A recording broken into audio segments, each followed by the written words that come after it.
For any Xbox or PlayStation codes or anything gaming related, check out g2a.com, and if you need any Ultimate Team coins, then head over to FIFA. The code CHES will get you a discount on both sites, and all links are down below.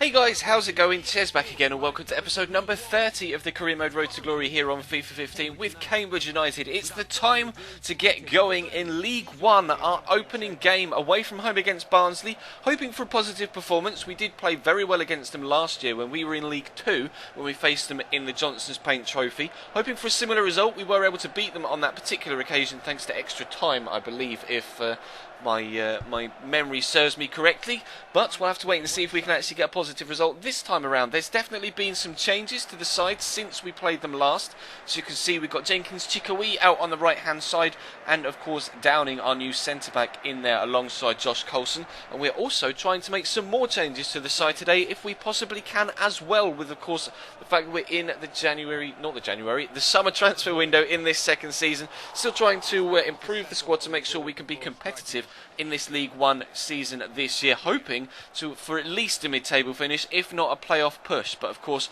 we'll have to wait and see how that goes throughout the course of the next few episodes. We have our first chance in League 1, and unfortunately it's well blocked by Lewis Nyatanga, so unfortunately we stay at 0-0 as we head into the second half. Kwesi Appiah though involved again, going to try a decent shot from distance here, and that was headed towards the bottom corner if Ross Turnbull hadn't gotten his big frame down there to the right hand side to keep it out. So I made a couple of changes, bring on another new player in the shape of Alain Saint-Maximin, the young winger we've got on loan from Saint-Etienne, in the French league. So hoping he can make the difference here in this second half to give us the impetus we need to get ourselves in front if we possibly can. We're in the last few minutes here. Kwesi Appiah is going to try and play the ball inside here, but decided to go on a run himself, and it wasn't the best of shots. We didn't really get in behind their defensive line at any particular point in this game. They did defend very well indeed, Barnsley. So did we, has to be pointed out.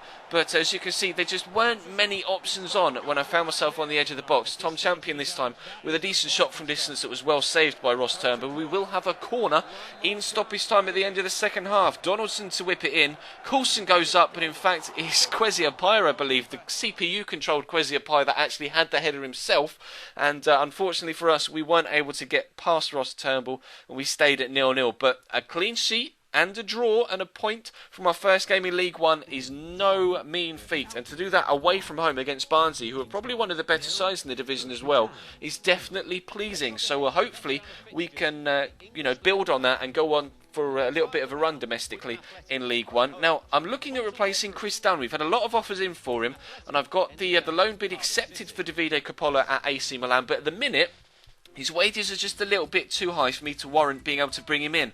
We have had an offer for Chris Dunn though from Partick Thistle, and I'm going to counter offer it at 200 grand, just to give me that extra little bit of money if we can get it, to then transfer that into the wage budget so that we can bring in not only Davide Coppola, but hopefully a couple of other players as well, including Ivan Santillan, the Peruvian left-back we're looking at here. Still trying to bargain a deal with him when it comes to a contract for the free agent. Same with Yang Hyun Soo, another player we're trying to get in on a relatively cheap contract, but we don't have much money, which is the main sticking point for us right now. But hopefully we can continue to pick up some money with a couple of extra transfers. I'm looking at moving on Ian Miller as well, so hopefully we can have this offer for Baptiste C accepted from Deportivo as well. He's a French centre-back, only 18 years of age, but better than a couple of the centre-backs we already have at the club, and actually better than Hyun Jan Soo, the guy we were looking at in the previous clip, who's a free agent. So I might be tempted to bring in Baptiste on loan, who's on cheaper wages, and actually pass up on the South Korean, and then perhaps look for a centre-back later on in the year in January, perhaps on a pre-contract again, because for now I need to make sure that I have enough money to bring in Davide Coppola to be my number one goalkeeper. But speaking of goalkeepers, Lenny Pisley is in goal for Newport. He caused us numerous problems last year when we were in League 2, and in this Capital One Cup tie we were hoping he wasn't going to do the same again. Former Cambridge United players in their lineup, including Robbie Wilmot at left wing back, despite the fact he's a right midfielder,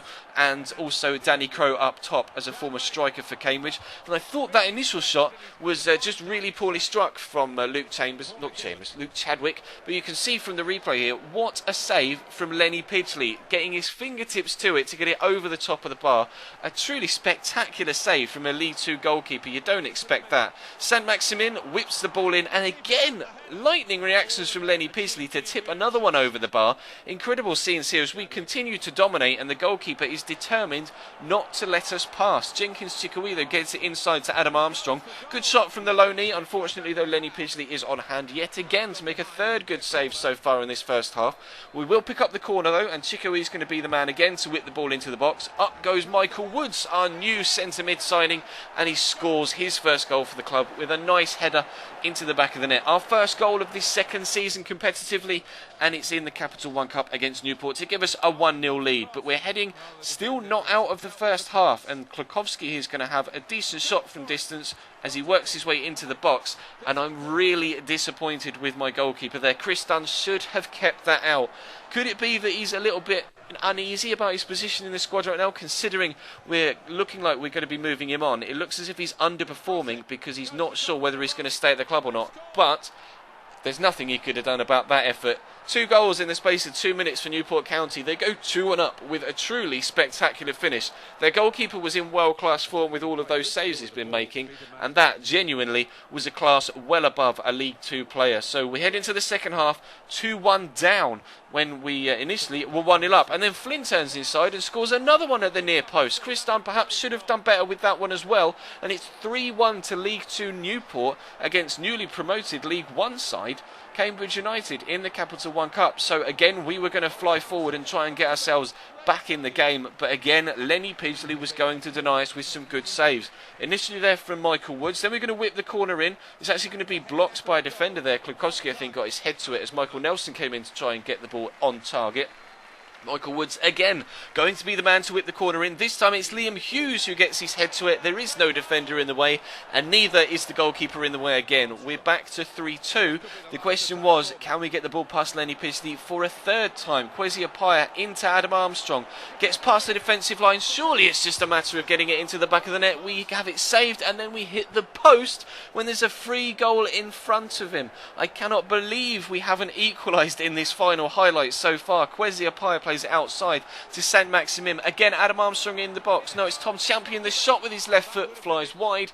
That was the last kick of the game. We had an amazing 3-3 draw against Crystal Palace with Liverpool in the career mode episode earlier on this afternoon. Unfortunately, this time we weren't able to get the third goal, and we stay 3-2 down, and we are out of the Capital One Cup. But look at those stats. 3 shots on goal for them, 3 on target, 3 goals. 14 on target, or 14 shots on goal for us, 8 on target and only 2 goals, and you can tell that is thanks to the immense form of Lenny Pidgley. There is one reason why we're out of the cup, and it's that goalkeeper. But for now, we're going to be trying to sell on Chris Dunn. He's in bad form, as you can see, and we kind of knew that from the way he was playing against Newport, and they didn't necessarily match the 200k I asked for, but they really did come close with an offer of 190k, and hopefully we can use all of that money to put it into the wage budget to bring in some extra players. Ivan Santillan is the man we're looking at now, still trying to bargain a deal with him. He's been really stubborn with that £3,000 a week, but as you can see, Chris Dunn has now moved on to Partick Thistle, which means I can alter my transfer budget and bring in Davide Coppola. He's better than Chris Dunn, 9 ratings better in fact, and hopefully he could be a fantastic goalkeeper for us. And after transferring the budget across, we're actually able to bring in Baptiste C as well, and hopefully we've got enough money left over to bring in the left back, should we be able to eventually strike a deal with the Peruvian left-back Santillan as well. So we should be able to bring in everyone that we wanted to in this opening transfer window when it comes to the positions we were looking to strengthen in, which is fantastic. Still got Ian Miller to sell as well, so that might free up some extra little funds as well, and then we'll have to wait and see what happens in the next few episodes. But right now we sit 15th in League One after 1 game. Got Bradford City next, who also drew their opening game, but they sit higher than us because it was a 1-1 draw rather than a 0-0 draw, but confident of doing well in League One this year, and and we'll try and get some points on the board in the next episode. But that is going to bring today's video to a close. Thank you very much for watching. Drop the video a like if you enjoyed. Of course, subscribe if you haven't already. Follow me on Twitch and Twitter. There will be links in the description down below to both of those, as well as Instagram and Facebook. And of course, check the channel page for anything you may have missed over the past few days, whether it's this series, the My Player series, or the Liverpool Career Mode series, both of which will be returning to you tomorrow, of course. But for now, that's all from me. Thank you very much for watching, and I will see you next time.